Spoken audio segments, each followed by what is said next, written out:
He accepted the job because it looked easy. One transport, one route, one payment. No questions, no risks, no delays. The man was a human contractor in the outer zones. Humans took the jobs others refused. The galaxy trusted humans with dangerous work, but not with decisions. The contract came through his console late at night. High pay, short deadline, sealed cargo. The system marked it as priority level gray. That meant legal but quiet. He did not read the fine print. He rarely did, out here. Reading too much only slowed survival. His ship lifted off from the rusted dock. Cold metal, dim lights, and a silent engine hum. Space swallowed the ship like it always did. Halfway through the route, the system pinged again. Cargo inspection required a checkpoint 9. He frowned but followed orders. The checkpoint was abandoned. Lights flickered, doors half open. Something felt wrong inside the cargo bay. There was only one sealed pod, no labels, no weight data, no species code. That was unusual, even for gray contracts. He opened the pod carefully, not because he cared, but because mistakes were expensive. Inside was not equipment, not weapons, not data cores. Inside was a small girl, curled up, thin, shaking. Her eyes opened slowly when the light touched her face. She was not human. Her skin was pale blue. Her hair silver and messy. She looked sick, scared, and very young. The man froze. Cargo did not breathe. Cargo did not look back at you. A delayed message flashed on his screen. Package confirmed. Delivery mandatory. Deviation will be punished. That was when he understood. The job was never just transport. The girl was the package. He checked the destination code. A labor redistribution colony. One-way arrivals, no returns. The girl tried to sit up. She failed and fell back. She did not cry. She just watched him. He had seen fear before. In soldiers, in refugees, in dying planets. This fear was different. This fear expected nothing. No help, no mercy, no future. The system timer started counting down. If he did not deliver on time, his license would be revoked. Revoked meant stranded, stranded meant death. He told himself this was not his problem. He told himself the system knew better. He told himself humans survived by obeying rules. The girl reached out. Her hand barely touched his glove. It was warm. Something inside him shifted. A memory he had buried long ago. A time when he was small and alone. The ship AI spoke calmly. Reminder, emotional interference violates contract law. He laughed softly. Not because it was funny, but because it was cruel. The girl pointed at the food pack on his belt. He hesitated, then handed it to her. She split it in half and gave part back. That was when the galaxy lost control of him. He checked the scanner again. No guardians listed, no family registry. Status read, orphaned, unassigned. Unassigned life units had no legal protection. They were not citizens. They were not slaves. They were something worse. They were invisible. The ship crossed into monitored space. Patrol signals brushed past his hull. Every system watched. If he turned back now, alarms would trigger. If he continued, the girl would disappear forever. He stood in the narrow corridor, between the cockpit and the cargo bay, between safety and consequence. The system did not ask him to care. It asked him to comply. The girl lay quietly, trusting a stranger she should not trust. The timer dropped below half. The choice was no longer distant. It was now. He closed the cargo bay door slowly, not to lock her in, but to buy time, for the first time in years. A human contractor was not thinking about credits. He was thinking about right and wrong.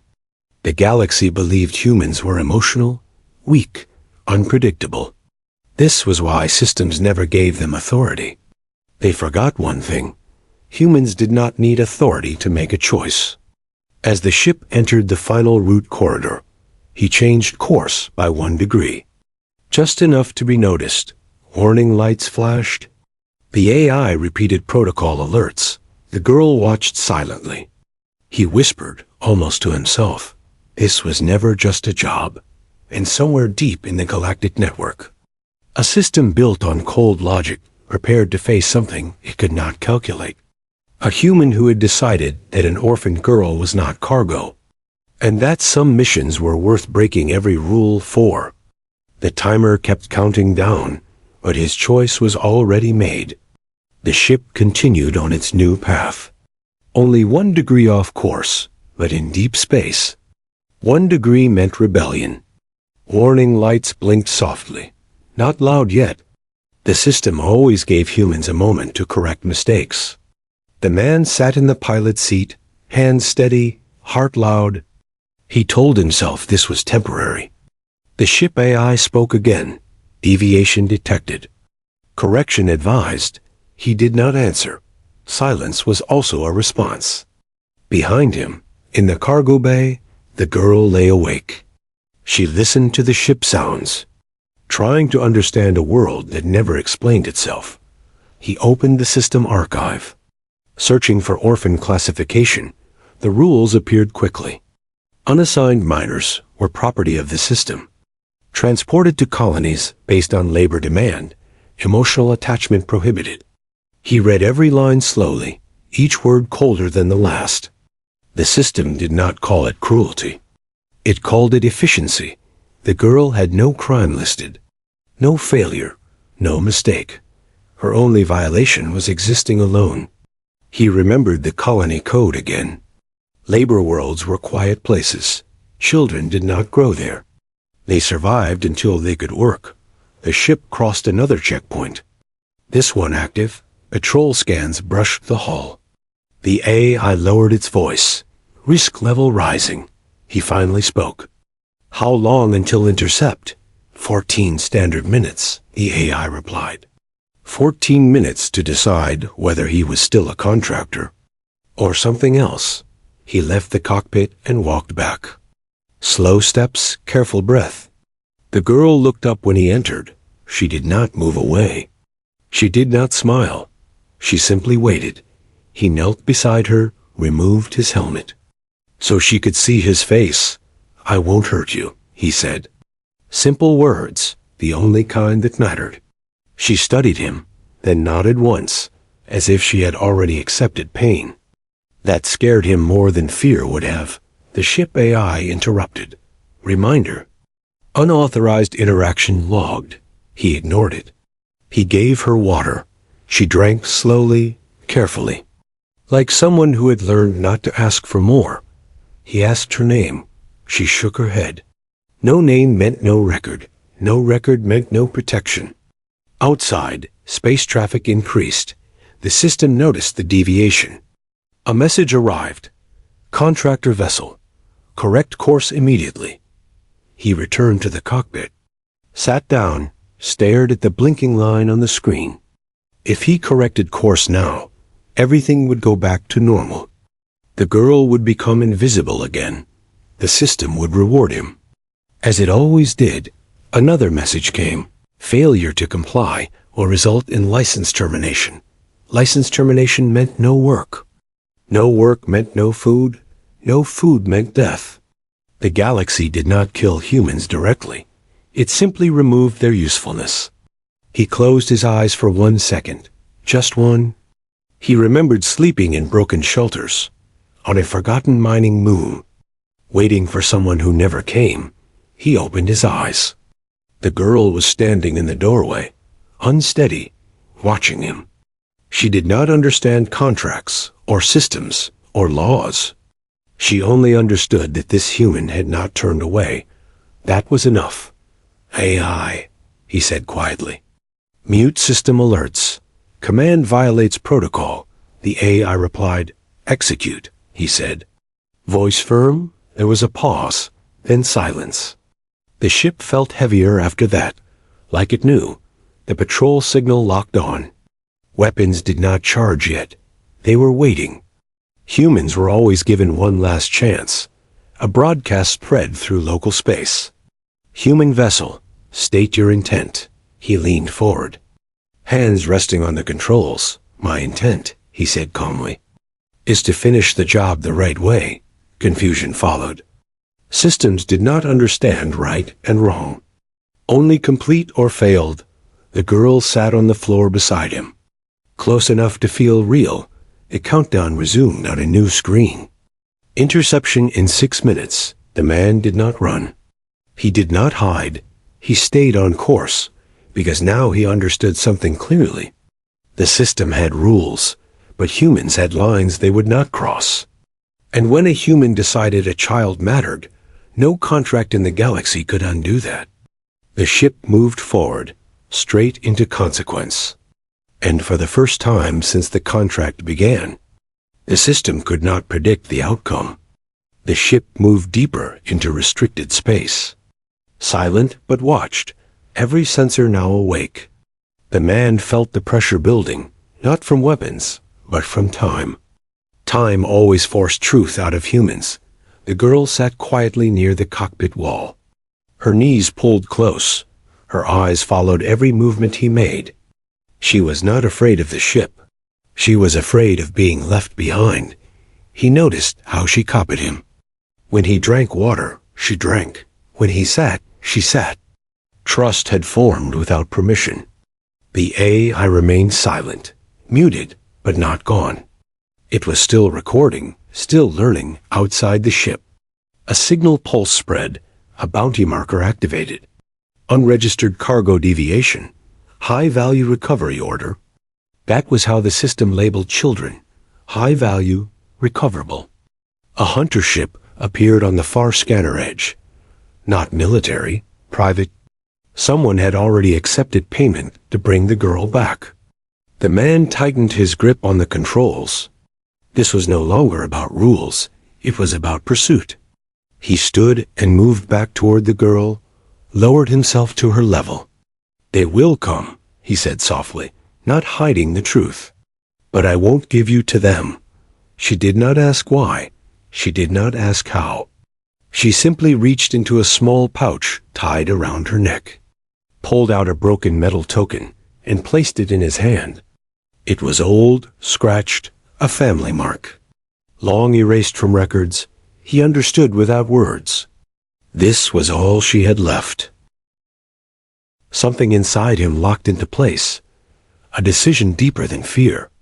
The hunter ship closed distance, power spikes visible now. He returned to the cockpit, spoke clearly. Open channel. The screen lit up. A distorted face appeared. No uniform, no symbol. Human, the hunter said. Transfer the asset and walk away. She's not an asset, the man replied. The hunter laughed. Everything is an asset. Especially orphans. The girl flinched at the sound. Not the words. She had heard worse before. The man cut the channel. No more talking. He pushed the engines harder. The ship protested. Old parts screamed under strain. Structural limits approaching, the AI warned quietly. Even muted, it could not stay silent forever. He rerouted power, shut down comfort systems. Everything went to speed. The hunter ship followed. Faster, newer, merciless.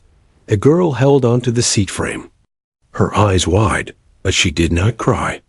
He glanced back once, saw her trying to be brave. That hurt more than any threat. The jump gate ahead flickered. Unstable, abandoned, not approved for transit. Using it would mark him permanently. No registry would ever clear his name again. The hunter ship fired a warning shot. Energy washed past the hull. This is your last chance, the hunter broadcast. The man did not answer. He aligned the ship with the broken gate. Calculations rough, margins thin. The girl looked at him, as if asking one silent question. He nodded once. The ship surged forward. Space twisted. Alarms screamed. The gate flared violently, pulling them in. For one terrifying moment, everything went dark when the lights returned. The ship drifted in uncharted space. Damaged but intact, the hunter ship was gone. Either lost or unwilling to follow, the man exhaled slowly.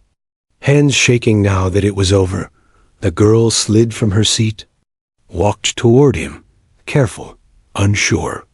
She touched his arm, lightly. "Thank you," she whispered.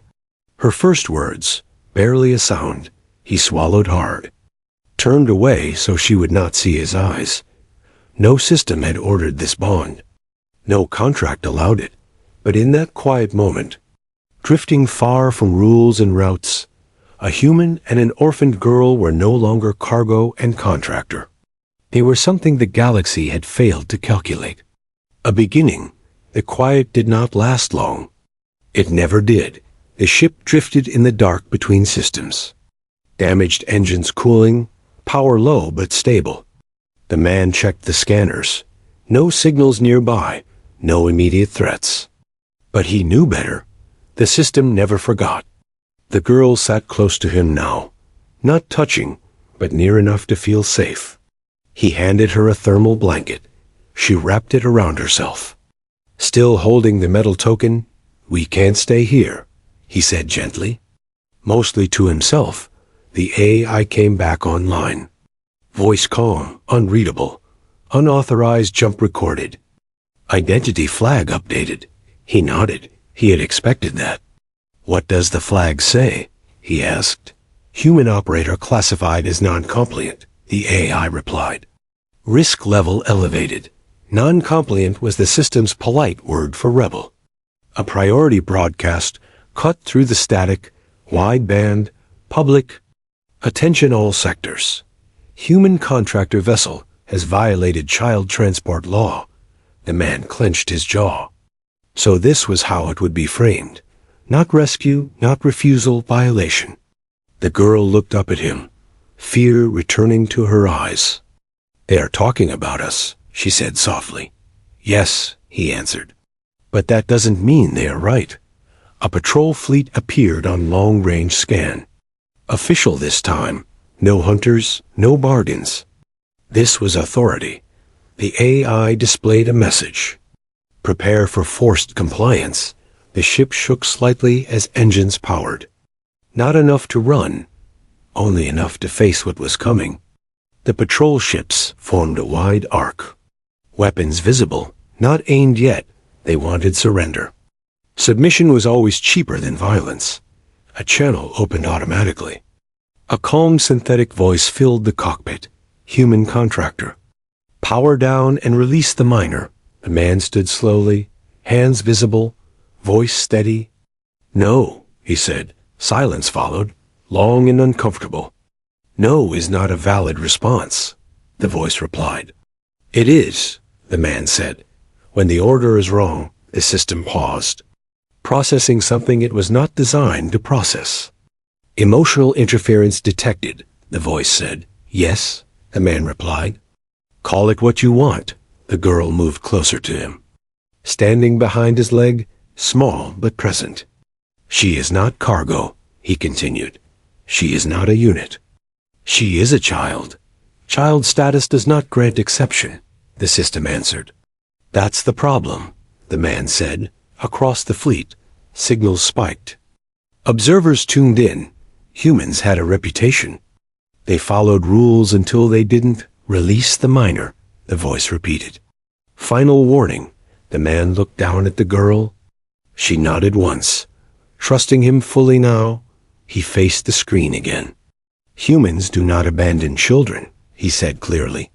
"Not ours, not yours, not anyone's." The words spread faster than weapons. Recorded, shared, replayed. A pause rippled through the network. Other human ships slowed, listening. Trade vessels hesitated. Transports delayed jumps. One voice had become a signal. The patrol commander responded, tone less certain now. "You will lose everything," the man nodded. "I already decided what matters, behind the official lines." Human crews began talking, remembering their own pasts, their own lost ones. Refusals followed, quiet at first, then louder. Child transport requests went unanswered. Routes stalled, schedules broke, the system calculated losses. Efficiency dropped, pressure rose, the patrol ships did not fire. They waited. For orders that did not come, the girl reached for the man's hand. He took it, openly, in front of the galaxy for the first time.